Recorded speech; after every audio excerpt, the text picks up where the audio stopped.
شهید جینن جیانن بمرنن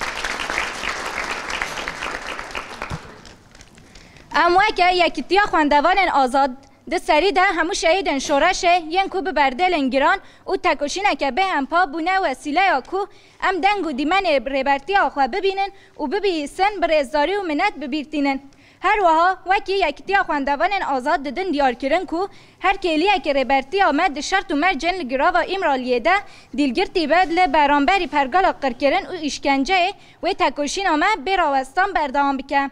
وکه یکیتیا خواندوان آزاد کوره بر اپو وکه زاروکن خواه پیناسه دکه اگر ام ای رو دکارم به چند و زمان دایی که خواه پرورده و رخستن دکن براستی و حقیقت داره بر اپو آب براوستان پیکان بو و ام دنگدارن وینه لسر وهیمه وکه جوان و جن جوان وارگه ها مخمور ارکو برپرسیاری مای سرکه اوه پیواجا به مانیفست آشتی و جواک دموکراتیک دست بکری وکه ریبراپو دبانگا خود دا دیار کرن کو امی خواه برخستن بکن و به در دور آخواه رخستن کرن را امی سر بکون امی لسر وی اساسی جبو فیزیک آزادی ریبر آپو میسوگر بکن امی هر دنابق چالکی و برخوادانه دبن بجی سروکاپو جوان فدای ریبر آپونن جنجیان آزادی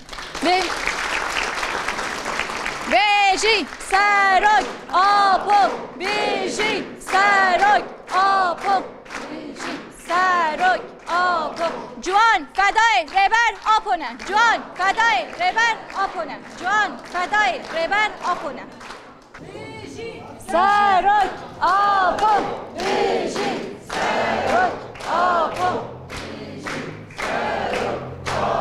جن جیان آزادی جن جیان